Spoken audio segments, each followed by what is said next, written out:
Deled mis Awst y flwyddyn nesaf, fe allai'r ddau dîm yma fod yn cwrdd mewn gêm gynghrair. Mae'r beri lwybr Fahaia nawr te dyma oedd Caernarfon eisiau sgoi bod Fahaia'n glir. Nawr te di honna'n Gecos Motyn. Na, medde dyfarnwr. Dwi'n gallu deall yr anghrediniaeth ar wyneb McLagan. Di McLagan ddim yn argyhoeddi fi bod o'n mynd i sgorio. Dydw ddim yn argyhoeddi fi bod o'n mynd i ergyd ar y gol. Mae'n disgwyl y dacl oedd o'r ochr. Mae Joe Williams yn neud y dacl. Ac mae rhaid i fod 100% am y penderfyniad oedd o ddim i'r dyfarnwr. Joe Williams. O, mae'r beli mewn gan Breeze! A wyddwch chi be! Mae awel gre Jamie Breeze yn dangos sut mae gwneud i. Ac mae Caernarfon ar y blaen mewn llai na 5 munud. Unwaith mae'n curo'r dacl gyntaf na, mae'n gwybod mae un yn erbyn un efo'r golwr. Mae ar ongl, edrych am mae'n curo'r dacl yna. Rwan ta, mae'n codi ben, mae'n cadw i ben, a mae'n pasio'r bel na, heibio'r golwr, a ar ei draws o i'r gornel. Clinigol ganddo fo. Cyfle am ail gol i Gaernarfon. Craig. O, arbediad campus. Ac mae'n ail arbediad da, a hynny o'r ergyd gan Brookwell. Wel, ti'n gwybod Ben, nath Nathan dwyllon ni gyd wrth redag yn araf i cadw i lygad ar be oedd yn mynd o'i flaen o, a nath o ddewis i gornel am arbediad gan Mike Lewis yn y gol. Craig sy'n codi honna mewn i'r cwrt. A wyddwch chi be oedd angen yr arbediad gan Lewis. A fe ddoth y cawr am ddiffynwr Gareth Edwards, a fo ei nilloddi. A mae o'n gwybod, dath o bron iawn cael honna mewn dan y bar.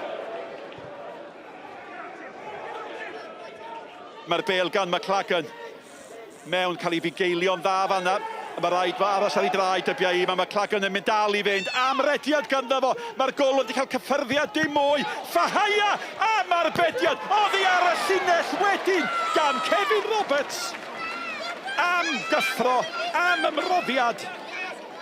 Sut di hwnna ddim di mynd i mewn? McLagan, ia mae'n llithro fan hyn, ia mae'n colli'r bel efalla. Nadi, mae'n gyfylmach, sy'n neb sy'n daclo fo, sy'n neb sy'n dynnu o'i lawr. A draws y cwrs chwech, Fahaia mewn bod wedi sgorio. Na! Ti'n gwybod be, sy'n fi'n gweld Nathan yn mynd am on. Wel, mae o'n cael ei adnabod fel y dyn sy'n sgorio'r goliau llachar. A mae o di gwneud eto. Am gol i gloi hanner cynta. Llawn drama. Mae'n fydd y cwpan. Da chi'n cofio am Mickey Thomas, Ronnie Radford, ychwanegwch enw, Nathan Craig. O, te lai. Mae o'n gyrru hon efo'r pŵed, efo'r cywirdeb, a tharo'r bel efo tu fewn i'r bel, lle mae o'n just chwipio'i a draws y golwr i'r gornel ychyna, sy'n gwneud chi ddau olwr yn y gol. Sa'n nhw'n neud yr arbediad. Mae Fahaia di gadlu'r bel wneud y gwaith yn fanna. Nawr te mae'r ergyd yn cael ei harbed yn wych gan Alec Ramsey. Sainti tharoddi ac am arbediad adweithiol.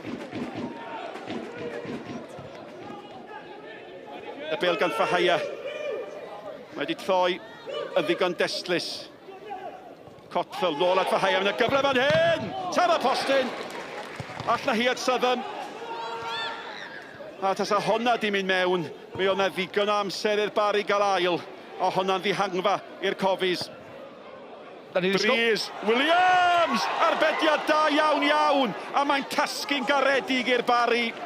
Mae rhaid i Clive sgorio fan'na does, mor agos, 4 llath, efallai bod o'n meddwl bod ti'n rhy hawdd. Peidio byth gofyd o'n gari etal, sgoria gyntaf, dathlu wedyn.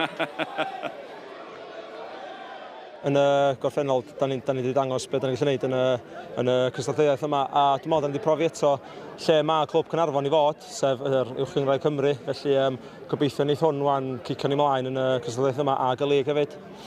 Jamie, another fantastic cup result for this club in front of the TV cameras, and you took your goal, it came early. Yeah, I know, yeah, it was vital that we got that early goal, but then we got that one, they scored that screamer, and then we just managed to hold on. Wel, i fod yn onest, o'n i am croesi'r bel yn siôn fydd yr Fant oedd ar ôl. Nath o 10 munud ar ôl, so o'n i'n lot o bel. Mae'n jyst fel fi jyst hitio'i, a wedyn lwcus iddi fi athi fewn i top corner, a dwi'n meddwl oedd hi'n gol bwysig i ni mynd fewn i'r half-time, 2 gol i fyny. It was very hard to keep the emotions in at the end. We knew it was going to be a tough ask, in which it was. You know, the pitch paid a little bit of dividends. It was heavy on the lads' legs, and you know, I just saw them at the end there, and I think with about 5 or so minutes left, you know, with the 2-0 scoreline, it probably just gave them a bit of a second wind, and with the crowd behind us as well, who were absolutely, you know, exceptional, along with the Barry supporters as well, which I said in my pre-match talk, it was just a proper cup tie, and I'm just absolutely thrilled to bits like with the win. Kay McGlagan Drew, could there have been a penalty there? Quite easily. I think it's a big decision in the game. You know, I have to trust in the referee's decision there to give the right call, and you know, he was in a better position than me, but there's no doubt it's a big moment in the game that could have gone for us and could have changed the outcome. And the pitch today, did that make things difficult at all? They seem to manage fine. You know, got to give them credit. You know, that today was a good old sort of fashioned sort of cup tie, and I think that, you know, as I said, the best team won, and that hurts me in a competition we care greatly about, but no complaints about the pitch. I think the ground staff done a great job in getting the game on.